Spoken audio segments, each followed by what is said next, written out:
Assalamualaikum warahmatullahi wabarakatuh. Perkenalkan nama saya Nasyila Zerlina dengan NPM 0211222022. Di sini saya akan memaparkan terkait esai mata kuliah Banking and Financial Institution yang diampu oleh Bapak Dr. Andes Nugroho Harimuljarto MM. Langsung saja kita ke pembahasan soalnya. Yang pertama, menurut pemahaman Anda, apa yang perlu diketahui perbankan di Indonesia terkait OJK terkhusus pada pengawasan dan pemeriksaan bank? OJK atau Otoritas Jasa Keuangan merupakan lembaga independen tanpa campur tangan pihak lain yang bertanggung jawab untuk memeriksa atau mengawas seluruh kegiatan dari sektor keuangan maupun non-keuangan, baik sektor perbankan maupun sektor pendanaan modal atau pasar modal, sektor perasuransian, dan sektor dana pensiun. Di mana yang perlu diketahui perbankan ada terkait wewenang, sanksi, regulasi, atau frekuensi pemeriksaan dan lainnya. Maka dari itu saya akan membahas yang pertama adalah tentang wewenang OJK dalam pelaksanaan tugas pengaturan dan pengawasan. Yang pertama, OJK berwenang untuk melakukan pengaturan dan pengawasan terkait kelembagaan bank yang meliputi perizinan untuk pendirian bank seperti kepemilikan dan pendirian atau pembukaan kantor. Lalu yang kedua adalah tentang kegiatan usaha bank berupa kegiatan jasa atau sumber dana dan penyediaan dana. Lalu yang kedua, itu berwenang untuk pengaturan dan pengawasan mengenai kesehatan bank berupa solvabilitas, rentabilitas, likuiditas, kualitas aset, dan lain sebagainya. Lalu yang ketiga adalah berwenang untuk melakukan pengaturan pengawasan mengenai aspek kehati-hatian bank. Aspek kehati-hatian bank seperti manajemen risiko, tata kelola perbankan, dan mencegah tindak pidana pencucian uang atau tindak pidana pendanaan terorisme. Lalu, hal yang kedua yang perlu diketahui adalah regulasi yang berlaku. Perbankan di Indonesia harus mengetahui regulasi atau pembaruan tentang regulasi OJK yang terbaru. Lalu yang ketiga adalah standar pengawasan. Standar terkait permodalan, kualitas aset, manajemen risiko, tata kelola perusahaan, dan aspek lainnya telah ditetapkan sebagai standar pengawasan OJK terhadap bank-bank di Indonesia. Lalu yang keempat adalah frekuensi pemeriksaan serta jenis pemeriksaan. Frekuensi pemeriksaan yang dilakukan oleh OJK tergantung pada ukuran bank dan profil resikonya, serta jenis pemeriksaannya berupa pemeriksaan umum dan pemeriksaan khusus.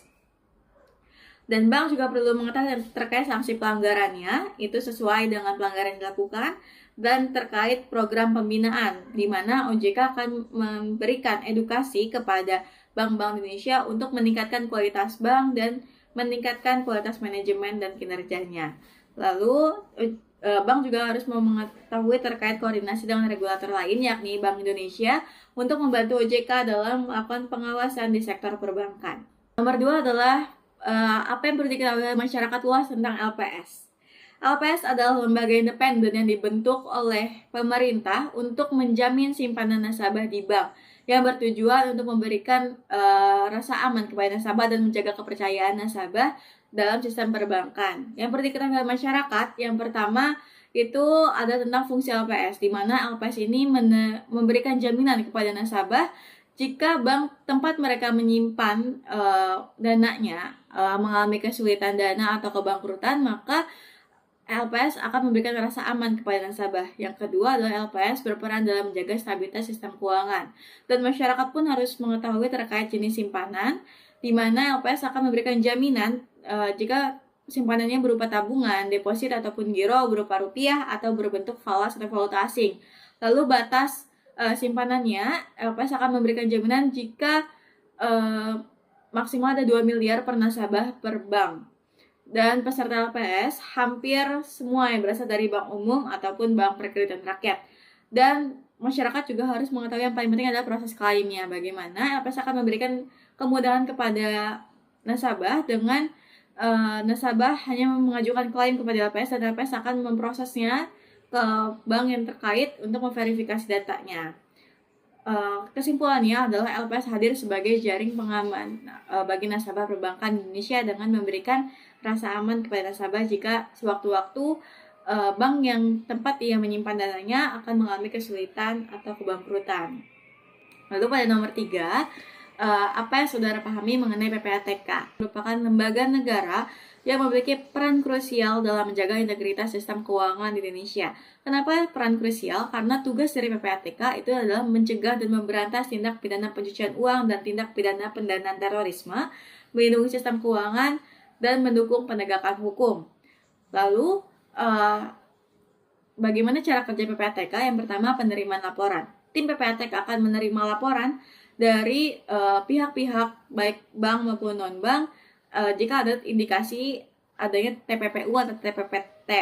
Lalu yang kedua adalah analisis. Dari laporan yang diterima oleh tim PPATK akan dianalisis apakah adanya indikasi terkait tindakan-tindakan tersebut oleh ahli PPATK.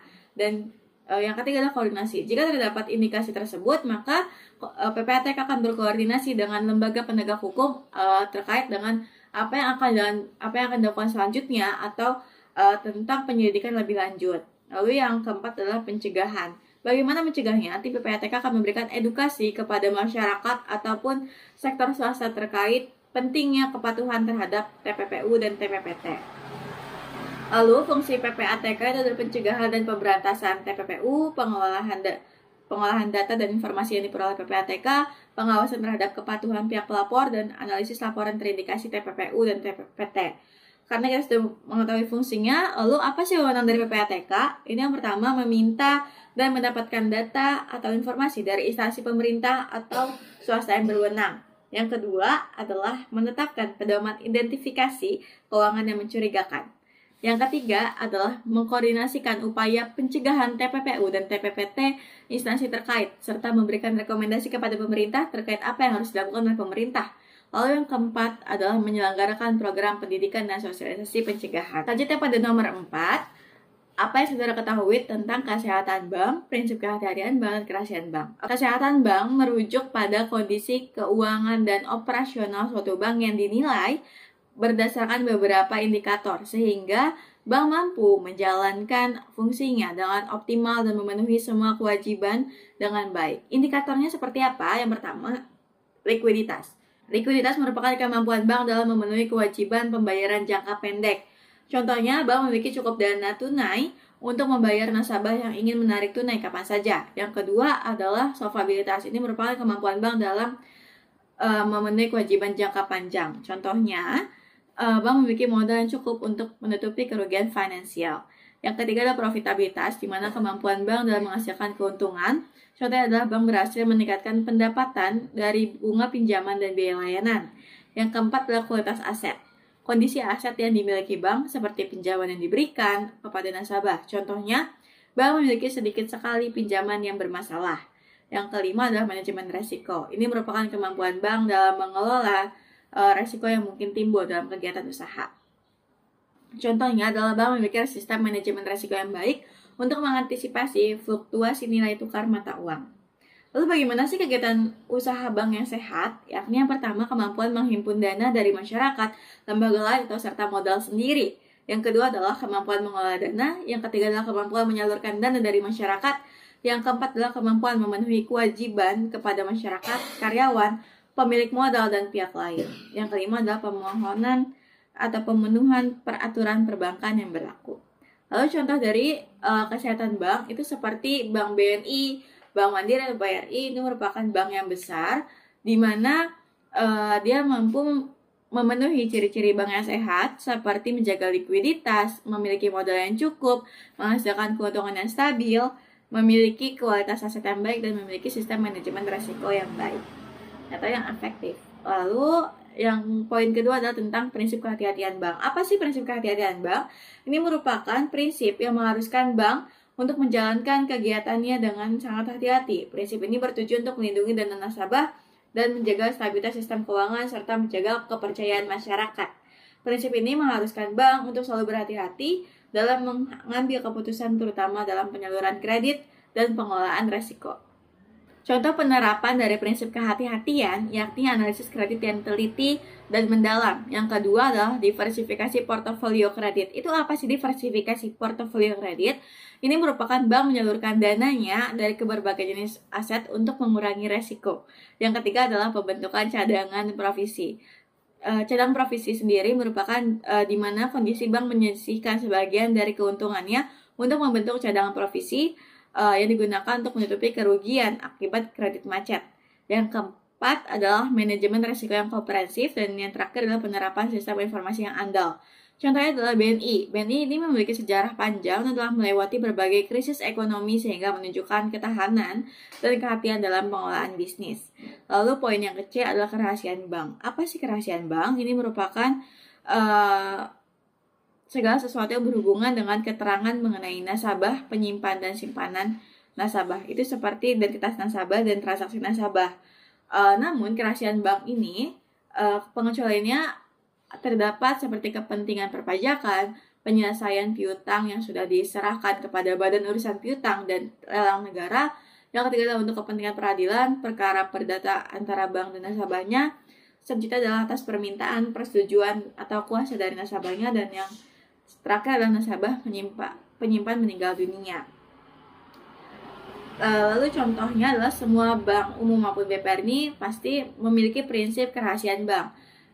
Di mana setiap bank akan menjaga informasi terkait identitas nasabah, saldo rekening, riwayat transaksi, informasi produk yang dimiliki nasabah, serta data pribadi sensitif seperti pekerjaan, penghasilan, atau tujuan penggunaan dananya.